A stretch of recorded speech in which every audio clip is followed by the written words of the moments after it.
Hi, నేను సతీష్.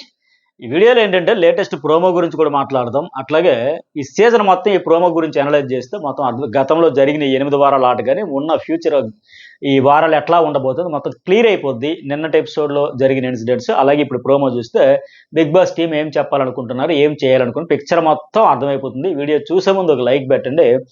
అట్లాగే మీకేమనిపించింది ఈ ప్రోమో చూసేటప్పుడు ఒక కామెంట్ కూడా చేయండి. సరేనా? ఇప్పుడు ఆ అమ్మాయికి సంబంధించి ఒక మాట అంటుంది కదా! 35 సార్లు గొడవయ్యాయమ్మా. లంచు, డిన్నరు, టిఫిను 2 సార్లు టీ కలుపుకుంటే వారానికి 35 సార్లు గొడవలు పడ్డాయి. హౌస్ మేట్స్ అందరితో గొడవలు అవుతున్నాయి అంటే, ఆ తప్పు నాది కాదండి, వాళ్ళదే నన్ను టార్గెట్ చేస్తున్నట్టంది. ఎవరిది తప్పు? ఇప్పుడు ఒక్కరామెకే 35 ఇన్సిడెంట్స్ అయ్యాయి, గొడవలయ్యాయంటే ప్రాబ్లమ్ నీది కదా! అందరిది కాదు కదా! అందరితోనూ నీకు గొడవలు అవుతున్నాయంటే ప్రాబ్లమ్ నీది కదా! మరి ఆవిడ సమర్థించుకుంటుంది కదా! దాని గురించి మాట్లాడే ముందు డీమాన్ పవన్ గురించి ఒకటి ఎక్కువ మంది ఆడియన్స్ అడుగుతున్న పాయింట్ గురించి కూడా క్లియర్ చేస్తే, అట్లాగే ఆ విషయంలో మీకేమనిపించింది మెసేజ్ పెట్టండి. అట్లాగే డీమాన్ పవన్‌కి కూడా నిన్న గట్టిగానే కోటింగ్ అయినా సరే అది మంచే జరిగిద్ది అనేది నా ఒపీనియన్. అంత అవసరమా లేదా అనేది కూడా మీకేమనిపించిందో కూడా మెసేజ్ పెట్టండి. ఎందుకంటే డీమాన్ పవన్‌కి సంబంధించి ఇప్పుడు అడుగుతున్నది కూడా ఏంటంటే, ఆయనకి డల్ అయిపోవచ్చు, కాన్ఫిడెన్స్ ఒక 2, 3 రోజులు కోల్పోవచ్చు. కానీ ఖచ్చితంగా మేలే జరుగుద్ది. అతడు టాప్ 5లో ఉండాల్సిన కంటెస్టెంట్. విన్నర్ మెటీరియల్ కూడా వెళ్ళే ఛాన్స్ ఉన్నా సరే, ఈ ట్రాక్ వల్ల ఎంతమంది చెప్పినా అర్థం చేసుకోక ఇంత స్ట్రాంగ్‌గా చెప్పడం వల్ల కూడా ఎక్కడైనా ఆట మార్చుకోవచ్చు. ఇప్పుడు వచ్చినోళ్ళందరూ ఏం చెప్పారు? నీ ఫ్రెండ్సు బాధపడుతున్నారు, నీ ఫ్యాన్సు హర్ట్ అయితున్నారు, అలాగే రీతు వాళ్ళ అమ్మగారు కూడా బాధపడుతున్నారు. ఇంతమంది ఇన్ని రకాలుగా చెప్పినా వీళ్ళింకా చాలా బ్యాడ్ అయిపోయిందన్న సృష్టి గాని, రమ్య గాని వీళ్ళందరూ చెప్పినా వద్దురా బాబు ఈ ట్రాక్ అని ఎంతమంది ఎన్ని రకాలుగా చెప్పినా వినిపించుకోకుండా 100% నేను నమ్ముతాను, నేను జెన్యూన్, ఆవిడ జెన్యూన్ ఇవంతా చెప్పాడు. ఇప్పుడు హౌస్‌లోకి వచ్చింది దేనికి? ఒక అమ్మాయి గురించి గాని ఇతడు రాలేదు, ఆ అమ్మాయి ఏమో ఒక అబ్బాయి గురించి రాలేదు కదా! ఇది అయిపోయాక వెళ్ళండి, మీకెవరు అడుగుతారు? ఇప్పుడు ఇంతమంది చెప్పినోళ్ళు ఎవరైనా తర్వాత చెబుతారా? మీ పర్సనల్ లైఫ్. ఓకే, పోనీ మీకు ఈ హౌస్‌లోకి వచ్చి ఒకరి మీద ఒకరికి ఒక రియల్ ఎమోషనో, రియల్ ఎఫెక్షనో, రియల్ క్రష్ ఏదో వచ్చింది. వచ్చినా సరే మీకు క్లారిటీ ఉండాలి కదా! ఇక్కడ మనిద్దరం కాంపిటీటర్స్. తర్వాత ఏదైనా బయటికెళ్ళి చూసుకుందాం. అయితే నువ్వు కప్పు కొట్టు, లేకపోతే నేను కొడతా. అంత సీరియస్‌గా ఫోకస్ పెట్టుంటే ఈరోజు ఈ మాటలు పడాల్సి వచ్చేదా? ఈరోజు ఇంతమందితో చెప్పించుకునే పరిస్థితి వచ్చేదా? నువ్వు తోపు అని చెప్పేసి వెళ్తారు కదా అందరూ చెప్పేవాళ్ళు. సో ఎప్పటికైనా సరే మంచిదే. ఆయన గురించే చెప్పారు, మంచిదే. ఎందుకంటే ఇప్పుడు ఆయన కంప్లీట్‌గా లో అవ్వచ్చు, కాన్ఫిడెన్స్ కోల్పోవచ్చు. కానీ కొంతలో కొంతైనా ఆ రీతికి దూరంగా ఉంటాడేమో. ఆ మాట ఆమె, ఇతడాట ఇతడు. వీళ్ళిద్దరికి సంబంధించి ఫిజికల్‌గా 100% ఆడతారు, కష్టపడతారు. గట్టిగా 100కి 100% ఎఫర్ట్స్ పెట్టేసి తాడో పేడో తేల్చుకోవాలనే నేచర్ ఉంది. కానీ ఇద్దరికీ మైనస్ అయిపోయింది ఏంటంటే ఈ వీక్‌నెస్, ఈ ట్రాక్ వల్ల. సో ఎక్కడైనా ఇప్పుడు గత వారం చూసాం. ఆ వారం అంతా డబ్బులివ్వలేదు, డబ్బులు ఎక్కువిచ్చావు, డబ్బులివ్వలేదు, డబ్బులివ్వలేదు, డబ్బులు అడగలేదు, డబ్బులివ్వలేదు, ఇదే గోల. వారం అంతా నసైపోయారు. ఈ వారం అంతా హెల్తీ బాండ్స్ గురించి ఆవిడ ఇది అనేది కదా, వెరీ అన్‌హెల్తీ బాండ్స్, నువ్వు అడిగావు ఎందుకు అడగలేదు, స్టాండ్ ఎందుకు తీసుకోలేదు. ఇట్లా వీళ్ళ ఎనర్జీ మొత్తం, వీళ్ళ ఎఫర్ట్స్ మొత్తం ఆడియన్స్‌కి ఇక్కడ వేస్ట్ అయిపోయి ఇదే రీచ్ అవుతుంది తప్ప వీళ్ళ గొడవలు, పంచాయతీలు, అలకలు, ఏడుపులు, పెడబొబ్బులు ఇందుకోసమే వచ్చారా? ఒక ట్రాక్ విషయంలో సర్లే ఇంకా వాళ్ళ ఇష్టం అని వదిలేసారు. ఆడియన్స్ పట్టించుకోవడం మానేశారు. కానీ ట్రాక్ తర్వాత వచ్చిన గొడవలతో విసిగి వేసారిపోయి బాబాయ్ ముందు వాళ్ళిద్దరిని బయటకు దొబ్బియండి అనే పరిస్థితి వచ్చేస్తుంది ఆడియన్స్‌లో. పోనీ ఇకనైనా మంచిదే. ఇకనైనా సరే వాళ్ళిద్దరూ సరే ఇంతమంది చెప్పారు. అయితే ఇక్కడ హోస్ట్ కూడా ఖచ్చితంగా చెప్పాల్సింది ఉండొచ్చు. కానీ చెప్పట్లా. ఎందుకంటే చెప్పాల్సిన వాళ్ళకి చెబుతారు. ఫీడ్‌బ్యాక్ తీసుకోండి, మార్చుకోండి అని. పాపం అందరికి చెబితే మళ్ళీ రీతు చౌదరి టాప్ 5లో కాంపిటీటర్ అయిపోయి విన్నర్ అయిపోద్దేమో. అట్లాగే డీమోన్ పవన్ కూడా బాబు నీకు ఇది బ్యాడ్ అవుతుందని అంతమంది చెప్పినా అర్థం కావట్లేదా? నేను కూడా చెబుతాను. ఇంకా అర్థం చేసుకుంటావో లేదో, నేను డైరెక్ట్ చెప్పారో చెప్పలే. చెప్పాల్సిన వాళ్ళకైతే ఫీడ్‌బ్యాక్ తీసుకొని చెబుతారు. చెప్పాల్సిన వాళ్ళకి అక్కర్లేదనే చెబుతారు. ఇప్పుడు నెక్స్ట్ పాయింట్ ఏంటంటే, అయితే డీమోన్ ఫ్యాన్స్ గాని, ఫాలోవర్స్ గాని ఏమాత్రం ఫీల్ అవ్వక్కర్లా. అతనికి మేలే. వైరల్‌గా వచ్చేసరికి జాలే వస్తది. అయ్యో పాపం ఏదో చేశాడు సర్లే అనేసి సానుభూతే వస్తది. ఆయన మోకాళ్ళ మీద మరి క్షమాపణ చెప్పడం ఇదంతా. ఆయనలో స్కిల్స్ ఉన్నాయి, ఎఫెక్ట్ ఉంది గనుక గట్టిగా పెట్టి మళ్ళీ పాజిటివ్ వైబే వచ్చే ఛాన్సెస్ వెరీ హై. ఇక దీని తర్వాత ఏంటి ఇప్పుడు చెప్పా కదా! ఇప్పుడు వారంలో 35 సార్లు గొడవలంటే నీ ఒక్కదానితోని అందరికీ వస్తున్నాయి. అంటే అందరిది ప్రాబ్లమ్ కాదమ్మా. నీది ప్రాబ్లమ్. నీలో ప్రాబ్లమ్ ఉంది. అదే నీ సమస్య. పైగా కిచెన్ వద్దన్నాను. అక్కడికి వెళ్తే వాంటెడ్‌గా టార్గెట్ చేస్తారంట. సరే వద్దన్నావు. ఆళ్ళేం చెప్తున్నారు, నీ ఫ్రెండు మాధురి కూడా వద్దని చెప్పలేదంటే సైలెంట్‌గా ఉందని మౌనం అర్ధంగీకారం. నీకు కూడా ఇష్టం. ఇష్టం వచ్చినప్పుడు సక్రమంగా, సాఫీగా, హ్యాపీగా సాగిపోవాలి. ఊరే ఊ అంటే పంచాయతీ, ఆ అంటే పంచాయతీ, ఏవన్నా అవ్వకపోయినా గొడవలు, గొడవలు, గొడవలైతే ఎట్లా ఉంటుంది? అసలు ఏ రోజైనా హౌస్‌లో ఒక హ్యాపీగా, ఒక రిలాక్స్‌డ్‌గా ఉందా? అయితే ఏడవడం, లేకపోతే అలగడం, లేకపోతే అరవడం. ఇవే గదా! భరించినోళ్ళుంటే అరుస్తుంది. ఇప్పుడు భరణి, ఇమ్మాన్యుయేల్, మాధురి, కళ్యాణ్ వీళ్ళందరూ పక్కన పెట్టేస్తే ఏడుస్తుంది. లేదంటే అలుగుతుంది. ఈ 3 తప్ప ఈవిడ జర్నీలో ఏమైనా ఉన్నాయా? ఒక పర్ఫెక్ట్ పాయింట్లు ఉండవు, ఒక స్టాండ్ ఉండదు, ఒక స్ట్రాంగ్ ఒపీనియన్ ఉండదు. చిన్న చిన్న విషయాలు కలుగుతూ ఉంది. నేను ఎగ్జాంపుల్ ఆయనకు ఒంట్లో బాగోలేదు, ఒక ఆమ్లెట్ ముందు వేసాడంటే నాకు అక్కర్లేదని చెప్పేసి వచ్చి అలిగేస్తే ఆయన మళ్ళీ డిమాండ్ పవన్ వచ్చి చెప్పుకోవాల్సి వచ్చింది. ఆయనకి రైస్ పెట్టుకొని వచ్చాడు మళ్ళీ. ఇట్లా చిన్న చిన్న విషయాలకు ఒంట్లో బాగోలేదు ఆయనకి పెట్టకపోతే ఎట్లా బాగోదు కదంటే అలా. ఇప్పుడు నాగార్జున గారు ఏంటంటే ఒక మాట చెప్పారు. ఈ మాట గురించి ఒకసారి చెబుతా. ఏమంటారు, ఒక రోల్ ఒప్పుకున్న తర్వాత సరే నువ్వు ఒక రేషన్ మేనేజర్గా తీసుకున్న తర్వాత పేషెన్సీ ఉండాలి, మాట్లాడే విధానం important, feedback, self assessment, feedback ఈ పదం గుర్తుపెట్టుకోండి. ఫీడ్బ్యాక్ అనేది తీసుకోవాలి. స్పెషల్లీ ఫీడ్బ్యాక్ తీసుకోవడం మర్చిపోతే జీవితంలో మార్పు రాదు. ఈ మాట ఎంతమంది రిజిస్టర్ చేశారో ఖచ్చితంగా మెసేజ్ పెట్టండి. ఎందుకంటే ఇక్కడ తనూజ అమ్మ నువ్వు చక్కగా ఫీడ్బ్యాక్ తీసుకో, అందరూ నీ మేలు కూడా చెప్పేది మంచి ఏదైనా ఎవరి దగ్గర నుంచి అయినా ఎంతైనా తీసుకో, ఆ ఆట మార్చుకో అని చెబుతా ఉన్నారు ఇక్కడ. ఒక్కసారి నేను చెప్పారో ఒకసారి గుర్తు తెచ్చుకుందాం. ఈ పవన్ కళ్యాణ్ విషయంలో నీకు నష్టం జరిగిందా? కూర పంచాయతీ అయింది కదా, బెండకాయ దొండకాయ కర్రీ గురించి. సో నీకేమైనా నష్టం జరిగిందా? హౌస్ హార్మోన్ ఏమైనా దెబ్బతినిందా? లేకపోతే అందరికీ ఏమైనా నష్టం జరిగిందా? మరి అక్కడ ఒక రకంగా 35 గొడవలు ఒక అమ్మాయి వాళ్ళు వచ్చాయంటే మరి హౌస్ హార్మోన్ దెబ్బతిన్నట్టే కదా. ఏమడిగారైనా పర్సనల్గా నష్టం జరిగిందా? హౌస్ మేట్స్ అందరికీ ఏమైనా ఇబ్బంది కలిగిందా? మరి 35 గొడవలు వచ్చాయంటే హౌస్ హార్మోన్ దెబ్బతిన్నట్ట కాదా? ఒక మెసేజ్ పెట్టండి. ఇంకా అంతకంటే ఏం జరగాలి? ఆయనకి అడిగారు నష్టం జరిగిందా, పర్సనల్గా కోల్పోయా, హౌస్కి ఏమైనా నష్టం జరిగింది అంటే హౌస్ మేట్స్ అందరూ అల్లాడిపోతున్నట్టే కదా ఇన్ని గొడవలు పడతా ఉంటే. మరి ఆ విషయంలో ఆవిడకి ఎందుకు చెప్పలా? పైగా ఇప్పుడు మెయిన్ పాయింట్ ఏంటంటే ఆవిడకి ఫీడ్బ్యాక్ తీసుకో, మార్చుకోపోతే చాలా నష్టపోతాం, జీవితంలో ముందుకు వెళ్ళవేమో అని చెబుతా ఉన్న ఈయన నిన్న ఆయన కళ్యాణ్ విషయంలో ఏం చెప్పారు? వారమంతా విసిగించడానికి చాలా కారణాలు ఉన్నాయి. బయట నుంచి ఫ్రెండ్స్ వచ్చారు, ఫీడ్బ్యాక్ వచ్చింది. నామినేషన్ చేసినప్పుడు మనీష్ మర్యాద, ప్రియా శెట్టి, అట్లాగే దమ్ము శ్రీజ నామినేషన్ అప్పుడు కావచ్చు, హౌస్లోకి వచ్చి ఉన్న తర్వాత కూడా మంచి ఫీడ్బ్యాక్ ఇచ్చారు. ఒక వెల్ విషర్స్గా ఇచ్చారు. ఆ ఫీడ్బ్యాక్ ప్రకారం ఆట మార్చుకోవాలనుకుంటున్నాడు. అది తప్ప? అవునా కాదా చెప్పు అని చెప్పేసి అతను ఏదో బిస్కెట్ అయిపోతానో చూసుకొని ఇట్లా మారిపోతే అసలు జోకర్ అయిపోతావు చూసుకో, బఫూన్ అయిపోతావు చూసుకో, మార్చుకోకు, ఆ ఫీడ్బ్యాక్ తీసుకోకు అన్న మాదిరిగా చూపించడం ఇంకా వీడియోలు చూపించాలా అని చెప్పేసి ఇంకేమంటాడు ఆయన? కామిక్ వేలో సార్ నా కెప్టెన్సీలో ఏదో అల్లరి చేసింది, నేను అల్లరి చేద్దాం అనుకున్న లెక్క. అంటే ఇక్కడ ఏం చెప్పాలనుకున్నారు? ఆయనకు వచ్చిందేమో ఫీడ్బ్యాక్ ఇస్తే అది ఫీడ్బ్యాక్ కాదా, తీసుకోకూడదా? వాళ్ళ ఫ్రెండ్స్ ఏమో వెల్విషర్గా చెప్పకూడదా? ఇతడేమో ఆట మార్చకూడదా? బట్ తనూజ మాత్రం ఫీడ్బ్యాక్ ఇంపార్టెంటా, ఫీడ్బ్యాక్ తీసుకొని మార్చుకోవాలా? ఏంటండి ఇది? ఏం చెబుదాం అనుకుంటున్నారు ఒక హోస్ట్గా మీరు? బిగ్ బాస్ టీం ఏం చెబుతుంది, ఏం చెప్పించాలనుకుంటున్నారు ఆడియన్స్కి? ఒక్క ఎపిసోడ్లో ఇంత డిఫరెన్స్. ఒక అమ్మాయికేమో ఫీడ్బ్యాక్ తీసుకో, ఆట మార్చుకో, నువ్వు జీవితంలో ముందుకెళ్ళవని అంత నొక్కి గట్టిగా చెప్పి, అతనికేమో ఫ్రెండ్స్ వచ్చారు, దాని ప్రకారం ఆట మార్చుకుంటున్నాడు, ఇప్పుడు మార్చుకుంటాడు. సో మార్చకూడదు, నువ్వు ఇలాగే ఉండిపో, ఇలాగే బిస్కెట్ అయిపో, ఆర్డర్లు వేయొద్దు, అడిగి చేయించుకో, అన్నీ అయిపోతే బతిమలాడుకోమని చెబుతాడు అంతే. చీటికి మాటికి ఇప్పుడు రోల్ మోడల్ ఎట్లా అవుతుంది ఆవిడ? చీటికి మాటికి అలిగినోళ్ళు అరిచినోళ్ళు రోల్ మోడలా ఏంటి? ఇప్పుడు ఆవిడ దగ్గర ఇతనేమో అణిగిపోయి అసలు వాయిస్ రేజ్ చేసిందే లేదు. అసలు ఇంతవరకు అతడు ఆ అమ్మాయి పట్ల గట్టిగా వాయిస్ రేజ్ చేసిందే లేదు, ఆరాధిస్తూ అలాగే ఉన్నాడు, క్రష్ ఏదో అనుకుని. ఇప్పుడు పోనీ ఈవిడ నేచర్ చూస్తే అంటే వీళ్ళు క్లియర్గా మిగతా వాళ్ళందరినీ తొక్కైనా సరే, డిస్కరేజ్ చేసైనా సరే, ఎవరికి ఇవ్వాల్సిన ఫీడ్బ్యాక్ పోనీ ఇవ్వక్కర్లా, వదిలేయచ్చు కదా, నీకు నచ్చినట్టు వాడుకుంటున్నావు వాడుకోనే. ఇలా ఆపోజిట్గా నువ్వు వెళ్ళక ఆ అమ్మాయికి అని చెప్పి అతనికి అలా డ్రిల్లింగ్ చేస్తే ఇంకేం తీసుకుంటాడు ఫీడ్బ్యాక్? అంటే దమ్ము సిరీస్ ఇక్కడ వెళ్తా నేను చెప్పింది గుర్తుపెట్టుకో అందరూ మనీష్ మర్యాద, ప్రియా గారు వీళ్ళందరూ చెప్పారు కదా.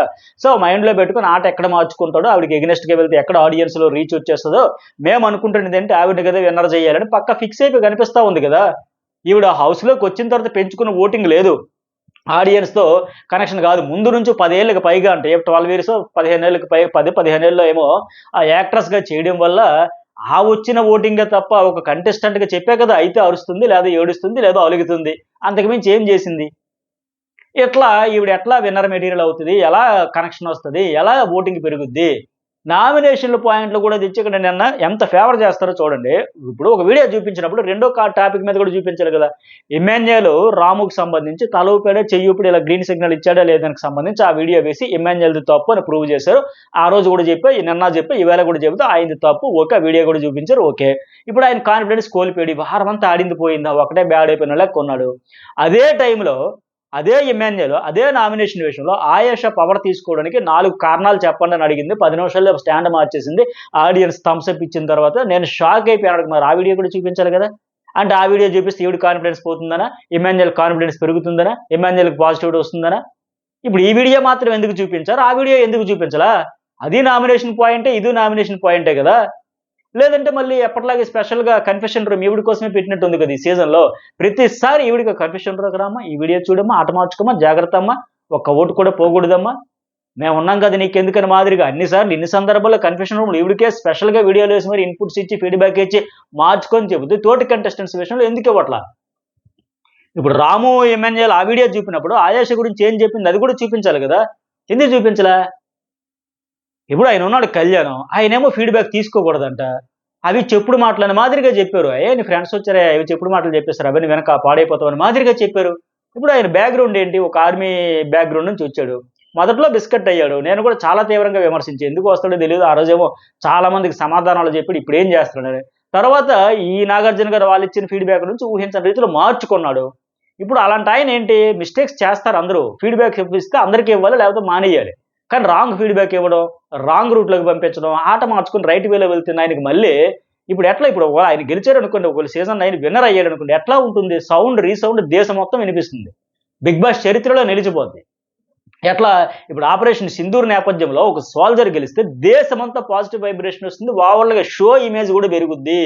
బిగ్ బాస్ షో ఏదైతే ఉందో, అబ్బా తెలుగు బిగ్ బాస్ సీజన్లో అంట ఒక ఆయన ఆర్మీకి సంబంధించి ఆయన గెలిచాడంట, సోల్జర్ అంట, అట్లా ఆ వైబ్రేషన్ అనేది మొత్తం ఓవరాల్గా అన్ని సీజన్లో అన్ని లాంగ్వేజ్లో ఉన్న ప్రతి దానికి ఒక నేషనల్ వైడ్ ఒక వైబ్రేషన్ వస్తుంది. ఇప్పుడు ఆర్టిస్టులు వస్తారు, గెలుస్తారు, వెళ్తారు, కానీ సైనికులు వస్తామని రారు కదా. బిగ్ బాస్ టీం ఎందుకు ఇది లాజిక్ మిస్ అవుతుంది? ఇప్పుడు బిగ్ బాస్ అంటే బూతుల షో అని విమర్శించే వాళ్ళందరూ కూడా ఒకసారి సెల్యూట్ చేస్తారు కదా. కానీ ఇక్కడ ఏం చెబుతూ ఉన్నారు? నువ్వు మారకు, ఫ్రెండ్స్ ఫీడ్బ్యాక్ తీసుకోకు, వాళ్ళు ఏదో చెప్పుడు మాటలు చెప్పేస్తారు, వాటిని చెవికి ఎక్కించుకోకు, నీ ఆట పాడైపోద్ది, నువ్వు ఆర్గానిక్ మారలా మారిపోతున్నావు, కాబట్టి అందుకే విసిగించాలని విసిగించాడు అంటే ఇప్పుడు ఏం చేస్తాడైనా రేపటి నుంచి మళ్ళీ నా ఆరాధ్య దేవత నాకు క్రష్ ఉంది కాబట్టి మళ్ళీ నేను ఆరాధించాలి, ఆవిడ అడుగులకు మడుగులు వస్తాలి, ఆవిడ అరవడం నేను భరించాలి, ఇదే జరుగుతుంది కదా. వాస్తవానికి ఆయన నేను నడిచింది లేదు, ఆర్డర్ వేసింది లేదు. మొన్నదానికే ముందు రోజు దానికే నువ్వెందుకంటే ఆయన సారీలు చెప్పుకున్నాడు. పైగా ఈ కర్రీ కోసం చిన్నగా అడిగాడు అంతే, డిస్కషన్ పెడితే కూడా అది వద్దు అంటే అంటే మీరు చెప్పాల్సింది ఏంటంటే ఆవిడ ముందు నువ్వు నోరెత్తుకో, ఆవిడ శాసించాలి, నువ్వు పాటించాలి, తల ఎత్తకూడదు, మాట అనకూడదు, అభిప్రాయం చెప్పకూడదు, కుదిరితే బతివులాడుకో, ఎప్పట్లాగే అలాగే తనుజ అనుకుని అట్లాగే ఉండిపో, అంతకుమించి ఏం చేయక నువ్వు. ఇప్పుడు ఎందుకంటే ఓటింగ్ పరంగా ఎమ్మెల్యేలు చాలా రోజుల నుంచి నామినేషన్లకు రావట్లే, ఆవిడకి దగ్గరలో ఉన్నది ఇతనే. ఇలాగే ఇక ఇండివిజువల్గా రైవలరీ కొనసాగించి నువ్వు నేను తేల్చుకుందాం అనుకుంటూ వస్తే ఆయనకి ఎక్కడ ఎలివేషన్ వచ్చి ఆడియన్స్తో కనెక్షన్ వచ్చి ఎక్కడ అయిపోతుంది భయం కనిపిస్తూ ఉంది కదా ఇక్కడ. ఇప్పుడు అట్లాంటి వాడికి సపోర్ట్ చేస్తే ఏమవుతుంది? ఇప్పుడు ఆయన ఏం చేస్తుంది? మళ్ళీ ఆయన చరిత్రలో నిలిచిపోతాడు అనుకుంటే ఆయన వీక్నెస్ ఏంటి? ఈ అమ్మాయి, ఆ క్రష్ వదులుకొని మళ్ళీ ఇప్పుడు అగ్నెస్ట్గా ఎక్కడైపోతాడో సరిదిద్దుకొని వెళ్తాడేమో అని చెప్పేసి లేక ఒకసారి అలా మెల్లిగా ఆట మార్చుదాం, మొదలు పెడదామని జస్ట్ అభిప్రాయం చెబితే దాని గురించి అన్న అరుపులు. అవునమ్మా, చిన్న కూర గురించి ఆయన చెప్పాడు, దాని గురించి అంత అవసరమా? ఎక్స్ట్రాలు చేయకు, ఆర్డర్స్ వేయకు, అంత చించుకోవడం అవసరమా? ఆ 35 గొడవలు, ఇలాంటి గొడవలు ఎవడు భరిస్తాడు, ఎలా భరిస్తాడు అనేసి ఒక్క మాట అయినా చెప్పారా? ఇతడిదే తప్పు, నువ్వు అభిప్రాయం చెప్పడమే తప్పు, ఆర్డర్ వేయడమే తప్పు అంటే. బెండకాయలు అయితే పాడైపోతాయి, ఆలుకేమో ఆల్రెడీ మొక్కలు వచ్చేసి అది పాడైపోతున్నాయి అంటే మరి అది కూడా దృష్టిలో పెట్టుకోవాలి కదా. పైగా నిన్న కామెంట్ కూడా పెట్టి బెండకాయ చపాతీ ఏంటంటే అసలు కాంబినేషన్ ఏంటండి? ఏమో మరి ఆవిడ కర్ణాటకలో అట్లా చేస్తారేమో. సరే పోనీ అది పక్కన పెడదాం. ఇప్పుడు అంటే ఒక వ్యక్తిగత భజన కోసం మినిమం మిగతా వాళ్ళకి సపోర్ట్ కూడా చేయకుండా వ్యక్తిగతంగా గెలిపించాలని చెప్పుకునే దానికి ఇట్లా చేయడం వల్ల ఏమవుతుందంటే ఈ ఒక్క పర్సన్ కోసం పోనీ విన్నర్ క్వాలిటీస్ అన్నీ ఉన్నాయండి, మంచి ఫైటరు, మంచి రైవలరీ ఉంది, బిగ్ బాస్ అంటేనే ఒక పర్సనాలిటీ డెవలప్మెంట్ ఇన్స్టిట్యూట్ అంటారు కదా, అట్లా ఈవిని చూసి ఈవిడ జర్నీని చూసి ఏడవడం నేర్చుకోవాలా, అలగడం నేర్చుకోవాలా, అరవడం నేర్చుకోవాలా, గొడవలు పడ్డం నేర్చుకోవాలా, ఏమి నేర్చుకోవాలని? మిగతా వాళ్ళు తప్పులు చేశారు, దిద్దుకున్నారు, వాళ్ళకి ఈవిడికి ఇచ్చినంత ఫీడ్బ్యాక్ ఎప్పుడో ఇచ్చుంటే రీతు చౌదరికి కానీ డిమోన్ పవన్కి కానీ అంతమంది ఫ్రెండ్స్ చెప్పొచ్చు, వైల్డ్ కార్డ్ చెప్పొచ్చు, హోస్ట్ నుంచి అలాంటి ఫీడ్బ్యాక్ వస్తే ఎందుకు మారరు వాళ్ళు? మీకు ఏదైనా ఉంటే బయటకు పోయి చూసుకోండి, ఇక్కడ మాత్రం మీరు కప్పు గెలవడానికి వచ్చారు, రీతు కావచ్చు, డిమోన్ కావచ్చు, ముందు దాని మీద ఫోకస్ పెట్టండి అంటే ఖచ్చితంగా గ్యాప్ మెయింటైన్ చేస్తారు, వాళ్ళు దూరంగా ఉంటారు. నాగార్జున గారే చెప్పారంటే ఆడియన్స్ ఫీడ్బ్యాక్ అదని. అట్లా చెప్పకుండా కళ్యాణ్కి కూడా ఫీడ్బ్యాక్ వద్దు వద్దు వద్దు వద్దు తీసుకోకు, నీ ఫ్రెండ్స్ మాట వెనకో, నువ్వు మళ్ళీ ఎప్పట్లాగా ఆవిడ వెనకడే ఉండు, ఆవిడ అడుగులకు మడుగులెత్తుతూ ఉండు, ఇట్లాగే చెప్పేసి కరెక్ట్ కాదు కదా. దీనివల్ల ఏమవుతుందంటే షో బిస్కెట్ అయిపోద్ది అంతే, షో మీద ఉండే ట్రస్ట్ పోతుంది అంతే. పైగా ఇంకో విషయం ఎగ్జాంపుల్ చెప్పాలి, సంజన విషయంలో కూడా ఏం చెప్పారంటే సంజన వర్సెస్ తనూజకి సంబంధించి అక్కడ ఆడియన్స్ అడిగితే ఇద్దరు ఆడియన్స్ ఏం చెప్పారు? ఆ రేషన్ మేనేజర్గా ఆవిడ ప్రెజర్ ఆవిడకు ఉండొచ్చు, ఆవిడ బాధ్యత ఆవిడకు ఉండొచ్చు, ఆవిడ చెప్పిన పాయింట్ ఓకే, కానీ చెప్పే విధానం అది రాంగు, టోన్ సమస్య అని చెప్పారు. తిన్న తర్వాత అయినా అడగొచ్చు, ఎప్పుడైనా అడగొచ్చు కదా. కానీ అక్కడ ఇప్పుడు విధానం అంటే మీ నాన్నగారు ఎక్కడ, మీ అమ్మ మొగుడు ఎక్కడ, రెండూ ఒకటే. అడిగే విధానం తీరు. రెండోది అడిగితే లాగిపెట్టి కొట్టాలనిపిస్తుంది. మొదటిది అడిగే తీరులో అడిగితే అంతే గౌరవంగా సమాధానం చెప్పాలనిపిస్తుంది. అంతే కదా. చెప్పే విధానం ఏమిటి, కూల్‌గా చెప్పొచ్చు, హార్ష్‌గా చెప్పొచ్చు, ఆవేశంగా చెప్పొచ్చు, ఎటకారంగా చెప్పొచ్చు, డ్రామా చేసి చెప్పొచ్చు, ఎమోషనల్‌గా ఊగిపోయి ఓవర్ యాక్షన్ అంతా చేయొచ్చు, ప్రశాంతంగా చెప్పొచ్చు, రూడ్‌గా చెప్పొచ్చు, సవాలక్ష విధాలుగా చెప్పొచ్చు. ఆ చెప్పే విధానం రావట్లేదన్నప్పుడు చెప్పాల్సింది ఆవిడకి. ఇప్పుడు ఆడియన్స్ కూడా ఇద్దరు చెప్పిన తర్వాత అంతా అయిపోయాక సంజన ముందేం జరగలే, నువ్వు ప్లేట్ విసరడమే తప్పు అని ఆవిడకి కత్తి పొడిచి వెళ్ళిపోవడం. అంటే సంజన కాన్ఫిడెన్స్ కూడా డౌన్ అవ్వాలి. ఆవిడ కూడా అమ్మో ఏంటి ప్రతిసారి మాకే వీక్ అంతా కోటింగ్ పడుతుంది, మనకెందుకులే అని మాదిరిగా అయిపోలే. ఆవిడ చెప్పే తీరే కదా నువ్వు ఫుడ్ మ్యాటర్ కాదంట, మరి వచ్చిందేంటి, మరి లాస్ట్ వాళ్ళకి సమాధానం చెప్పాలి, ముందే వేసుకున్నారు, ఎక్కువ వేసుకున్నారు, లాస్ట్ వాళ్ళకి చాలదు. ఇట్లా చెప్పే విధానం అంటూ ఆ మాదిరి లైట్లు బ్లడ్ ఏదది బెడ్రూమ్‌లో నైట్ లైట్‌ల విషయంలో ఎట్లాగైతే చెప్పే విధానం, చెప్పే పాయింట్ మంచిదే. చెప్పే విధానం ఎట్లాగయిందో ఈవిడ కూడా అట్లయితే ఆవిడకి చెప్పకుండా మళ్ళీ సంజనదే తప్పంట. సింపుల్ అండి. మీకొకటే అర్థం చేసుకోవాలి. కేవలం ఆ అమ్మాయి ప్రీ ఎగ్జిస్టింగ్ ఓటింగ్‌తో వచ్చింది. దానికే మరింత హైప్ ఇచ్చేసి విన్నర్ చేసేయాలని ఫిక్స్ అయిపోయారు. అందుకోసమే రూట్ మ్యాప్ అయితే క్లియర్ చేస్తున్నారు అంతే. ఆవిడ మాత్రమే ఫీడ్‌బ్యాక్ తీసుకోవాలి. ఆవిడకి మాత్రమే కన్ఫ్యూషన్‌లోకి తీసుకెళ్ళి చెప్పాలి. ఆవిడకి మాత్రమే ఎలివేషన్ ఇవ్వాలి. మిగతా వాళ్ళందరికి కూడా ఫీడ్‌బ్యాక్ అవసరం లేదు. వాళ్ళు రాంగ్ రూట్‌లో పోయినా, ఆట మార్చుకోవాలనుకున్నా మార్చుకోకూడదు. రాంగ్ రూట్‌లో పోవాలి, బిస్కెట్ అయిపోవాలి, బయటకొచ్చేయాలి అంతే. ఈవిడకి మాత్రం రూట్ మ్యాప్ రెడ్ కార్పెట్ వేసి తీసుకెళ్ళి ఇదే క్లియర్‌గా అర్థమైతా ఉంది కదా. ఇంతకంటే ఇంకేంటి? ఆవిడవి ఎన్ని తప్పులున్నా సరే లేదంట. 1-to-1 పంచాయతీలు చెప్పొచ్చు కదా. ఇక్కడ అని చెప్పేసి. సో ఇది మరి మీకేమనిపించింది మెసేజ్ పెట్టండి. వీడియో చూసిన వాళ్ళు ఇంతవరకు లైక్ చేయని వాళ్ళు లైక్ చేయండి. Journalist Satish and news Bol 2 channels కూడా సబ్స్క్రైబ్ అయితే చేసుకోండి. జెన్యూన్ రివ్యూస్ మాత్రమే మన ఛానెల్‌లో ఉంటాయి. అందులో ఎలాంటి కాంప్రమైజ్ అయ్యేదే ఉండదు.